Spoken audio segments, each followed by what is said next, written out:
Isang mapagpalang araw po sa inyong lahat. Ngayon po ay May 16, 2026. Tayo po ay nasa ika-6 na linggo ng Pasko ng Pagkabuhay.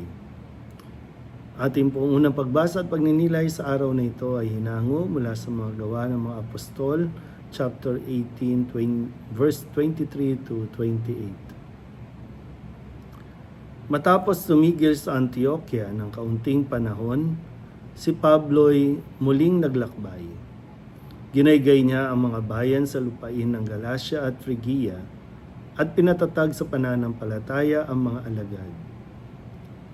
Dumating sa Efeso ang isang Hudyong nagngangalang Apolos na ipinanganak sa Alejandria.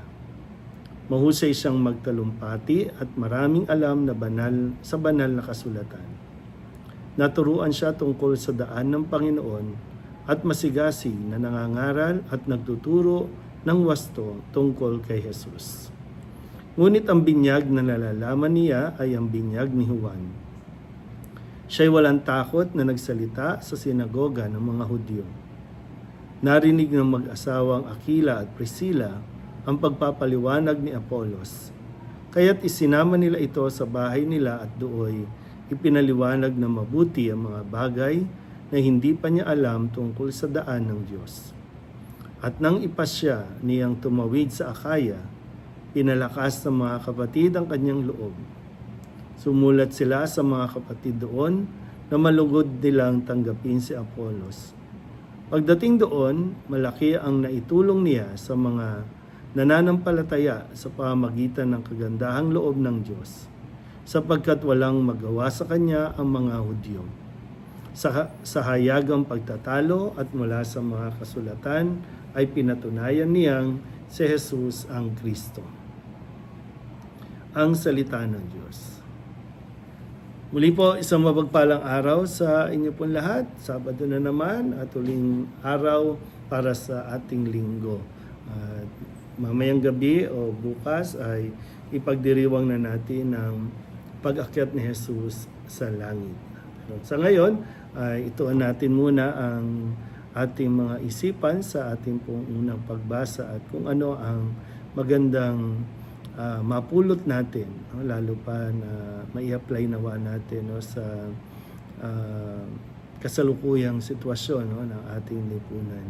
Sabi dito, no, si Pablo kasama si Aquila at Priscilla ay napadpad sa isang lugar, no, doon sa Efeso, at doon ay meron ding nagngangalang Apolos na nagpapahayag din ng daan ng Panginoon. Kumbaga mabuti, maayos, yung ganun, yung kautusan ng Diyos ay kanyang itinuturo. So si Apolos ay hindi nila kasamahan, pero hindi salungat sa pamumuhay at ginagawa ni Priscilla, Aquila at Pablo o mga alagad ang kanyang pamumuhay, maging ang kanyang tinuturo. Kaya naging daan ito para sila po ay magkaroon ng maayos na ugnayan. Para bang siguro maganda sa konteksto ng tinatawag natin sa simbahan, meron tayong ecumenism, meron din tayong interreligious na ugnayan, no? Pag sinabing interreligious ay iba-ibang relihiyon, yung mga major, no, yung Buddhist, Muslim, ano pa bang ibang mga major religion natin, syempre Catholic, no? At mayroon din naman mga tinatawag na ecumenism, ito yung mga Christian churches na andyan yung Protestant, Methodist, Adventist, yung mga naniniwala nananampalataya kay Kristo. Yan. So yun po yan. Magkakaiba pero iisa lang ang pinapahayag din.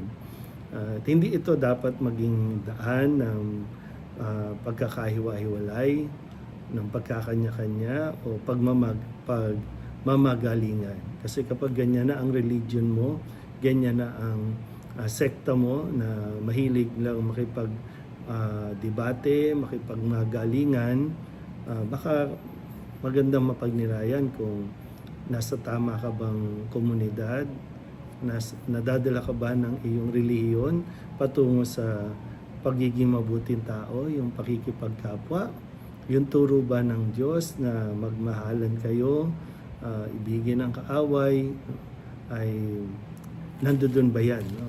Para na sa ganun ay matiyak mo din na nasa tamang lugar ka, nasa tamang simbahan ka. Ganun naman. No? So, maraming simbahan na kailangan din nating tingnan at tanggapin na sila rin ay pinagkalooban ng biyaya ng Diyos. At sila rin ay tinawag na magpahayag ng mabuting balita. Nga. So, sabi nga, no, mayroong unity in diversity. No, mayroong pagkakaisa sa kabila ng pagkakaiba-iba. At yun yung biyaya na nanggagaling sa Diyos. Muli po, isang mapagpalang araw sa inyo po lahat.